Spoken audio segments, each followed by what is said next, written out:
وہاں جسم بہت قیمتی ہوتے ہیں۔ جس معاشرے میں انسانوں کی کوئی قیمت نہیں ہوتی وہاں عزت کی بولی سب سے اونچی لگتی ہے۔ جس معاشرے میں انسانوں کی کوئی قیمت نہیں ہوتی وہاں بنت ہوا سرے بازار طبلے کی تھاپ پر ناچتی ہے، اور جس معاشرے میں انسانوں کی کوئی قیمت نہیں ہوتی وہاں بھوک تہذیب کے آداب بھلا دیتی ہے۔ یہاں ہوس کے پجاری سیاہ راتوں میں سفید جسموں کا جیون سیاہ کرتے ہیں، یہاں پہ ناچتے پیروں کی تھاپ بکتی ہے، یہاں پہ جاگتی آنکھوں کے خواب بکتے ہیں، یہاں پہ پھول سے ہونٹوں کی پیاس بکتی ہے، یہاں پہ جسم ہے بکتے شباب بکتے۔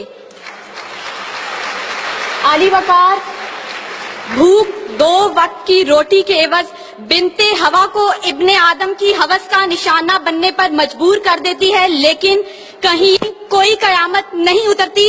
14 سالہ بیرہ اپنی عصمت لٹانے کے بعد جان سے بھی ہاتھ دھو بیٹھتی ہے، لیکن کہیں کوئی قیامت نہیں اترتی۔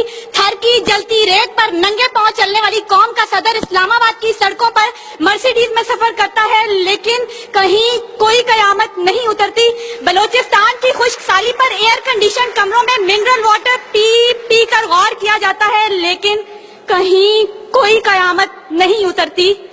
یہ شاہراہیں اسی واسطے بنی تھیں کیا کہ ان پر دیس کی جنتا سسک کر مرے؟ زمینیں کیا اسی کارن اناج اگلا تھا کہ نسل آدم و حوا بلک بلک کر مرے؟ ملے اسی لیے ریشم کے ڈھیر بنتی ہیں کہ دخترانے وطن تار تار کو ترسے۔ چمن کو اسی لیے مالی نے خون سے سینچا تھا کہ اس کی اپنی نگاہیں بہار کو ترسیں۔ عالی وقار یہ ہے اسلامی جمہوریہ پاکستان، جہاں ہر کوئی اپنی دھن میں مگن ہے۔ سر کھجانے کی فرصت نہیں، دائیں بائیں کی فکر نہیں، ہر شخص بھوکا ہے۔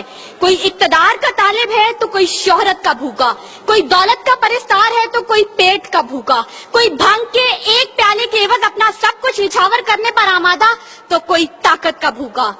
کہت الرجال بڑھتا چلا جا رہا ہے۔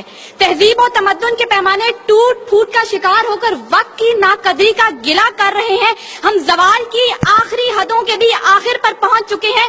انصاف مہیا کرنے والے ادارے سسک کر دم توڑ رہے ہیں۔ ہر طرف سے ایک ہی پکار سنائی دیتی ہے، بھوک تہذیب کے آداب بھلا دیتی ہے۔ عالی وقار سنیے، اگر آپ سن سکتے ہیں کہ جب بوڑھے پروفیسر کو 6 ماہ تک پینشن نہ ملی تو اپنی کن پٹی پر پستول رکھ کر بولا تھا، میرا پاکستان ہے یہ تیرا پاکستان ہے۔ سنیے، اگر آپ سن سکتے ہیں جب تسنیم سولنگی بھوکے کتوں کا نوالے تر بنی تو بولی، پڑے ہیں گنگ کٹہرے عدالتیں چپ ہیں۔ سنیے، اگر آپ سن سکتے ہیں جب مزدور شام کو خالی ہاتھ گھر لوٹا تو اپنے بچوں سے نظریں چراتے ہوئے بولا، ہے تلخ بہت بندہ مزدور کے اوقات۔ سنیے، اگر آپ سن سکتے ہیں کہ وزیر اعظم کی کھلی کچہری میں خود سوزی کرنے والا بولا تھا، میں بھی پاکستان ہوں تو بھی پاکستان ہے۔ سنیے، اگر آپ سن سکتے ہیں جب جاگیردار کے رستاگیر غریب ہاری کی بیٹی کو اٹھا کر لے کے گئے تھے تو وہ بولا تھا، آواز دو انصاف کو، انصاف کہاں ہے؟ سنیے، اگر آپ سن سکتے ہیں کہ ڈما ڈولا کے بے گور و کفن لاشیں چلا چلا کر کہہ رہی ہے، نوید دو انسان کو کہ انسان مر گیا۔ سنیے، اگر آپ سن سکتے ہیں ڈاکٹر عافیہ صدیقی آج بھی سراپا سوال ہے، ذمہ دار کون؟ سنیے، اگر آپ سن سکتے ہیں لال مسجد کے شہداء کہہ رہے ہیں، پاک فوج تو زندہ باد۔ اور سنیے، اگر آپ سن سکتے ہیں جب بے روزگار باپ نے اپنی 3 جوان بیٹیوں کو موت کے گھاٹ اتارا تھا تو بولا تھا، عجب رسم ہے چارہ گروں کی محفل میں، لگا کر زخم نمک سے مساج کرتے ہیں، غریب شہر ترستا ہے ایک نوالے کو، امیر شہر کے کتے بھی راج کرتے ہیں۔ عالی وقار بھوک تہذیب کے آداب بھلا دیتی ہے۔ غربت سے مجبور لوگ اپنے بچے بھون کر کھا جاتے ہیں، اپنے گردے اور آنکھیں بیچ ڈالتے ہیں، اپنی 8 سالہ بچیاں دلالوں کے حوالے کر دیتے ہیں، اپنے خاندان کے ساتھ آگ میں کود جاتے ہیں، دریاؤں سمندروں میں چھلانگیں لگا دیتے ہیں، پنکھوں کے ساتھ لٹک جاتے ہیں، ٹرین کی پٹڑی کے آگے لیٹ جاتے ہیں۔ غربت، ظلم اور مہنگائی سے مجبور لوگ اپنے معصوم بچوں کے گلے کاٹ دیتے ہیں۔ عالی وقار صدارت، وزارت اور عمارت کے بھوکے تہذیبی اقدار کو پامال کر دیتے ہیں.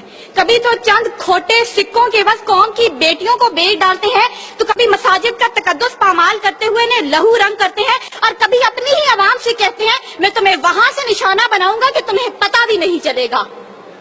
جب لوگ یہ کہتے ہیں خدا دیکھ رہا ہے، میں سوچنے لگتا ہوں کیا دیکھ رہا ہے.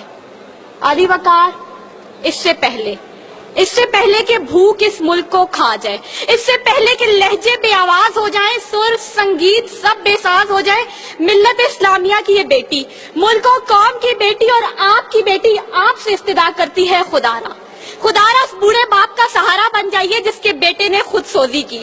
خدارا اس عورت کے آنسو پوئیں ڈالیے جس کی بیٹی جاگیردار کی ہوس کا نشانہ بنی. اور خدارا ان معصوم بچوں کے سر پر دستے شفقت رکھیے جن کا باپ پولیس مقابلے میں مارا گیا. ان اشعار کے ساتھ ہی موضوع زیر بحث سمیٹتی ہوں. ستم ظریفی وقت نے کلیوں کی نزاکت کو، دلوں کی محبت کو اس طرح سے مسئلہ ہے، اس طرح سے کچلا ہے کہ زندگی اذیت ہے اور سانس کی بھی قیمت ہے.